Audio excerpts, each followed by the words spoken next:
September 11 is not done by Muslims.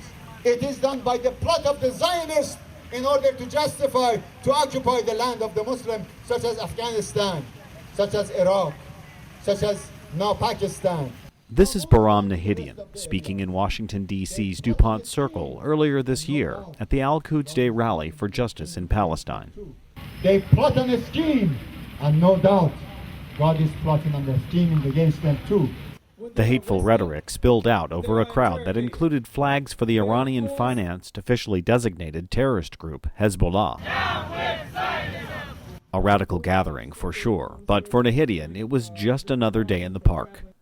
Documents and news reports on Nahidian's activities over the past 3 decades in the United States reveal him as one of the main backers of the Islamic Revolutionary Government of Iran.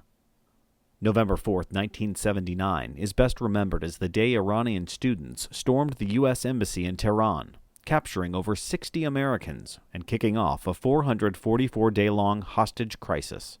But on that same day here in the U.S., Nahidian and 5 other men were arrested in New York after climbing the stairs of the Statue of Liberty, hanging banners with anti-Shah slogans, and chaining themselves to the railings. The following year, Nahidian led a group of Khomeini supporters in a fight to take over control of the Islamic Center of Washington. He and some associates took over the mosque on Massachusetts Avenue in Washington's Embassy Row area and stayed there for 4 months. It was part of an ongoing dispute between them and other followers over the control and the direction of what the mosque would do and how they would preach. Around the same time, Nahidian formed an alliance with Muhammad Al-Asi, another radical cleric based in the D.C. area.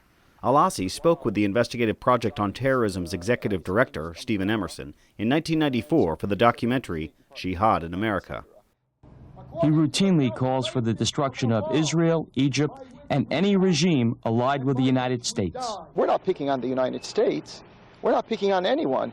We're just dealing with the people who are coming and causing us all these problems. Why is the United States placing itself in the middle of all of these problems? If it extricates itself from all of this, it will not force us to do what we are forced to do. But if it stirs a hornet's nest, the hornets are not going to respond in a lackadaisical manner. Together with a few other partners, Nahidian and Al-Asi tried to buy a building in Rockville, Maryland for an Islamic education center. When they were unable to get financing from the bank, they turned to the Al-Asi Foundation, an Iranian government-led organization that is now targeted by the Justice Department. The Al-Asi Foundation has supported the center in Rockville, Maryland with at least $6 million, according to the foundation's tax filings. They lease it to the IEC free of charge. Al-Asi was suspected of supporting Iran's rogue nuclear program, leading the Justice Department to seize bank accounts and properties in New York, Maryland, Virginia, Texas, and California.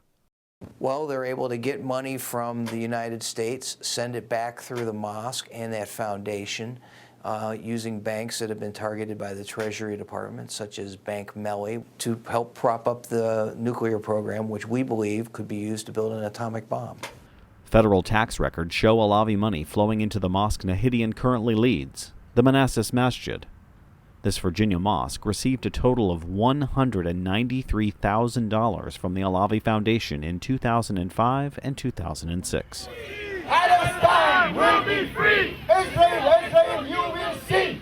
I just find it surprising that somebody with this kind of political background and radical history would be so far off the radar. You know, we feel comfortable with the work we do. We wish there were other people paying more attention to him, and maybe some of our work will help make that happen. You can hear with understanding that you are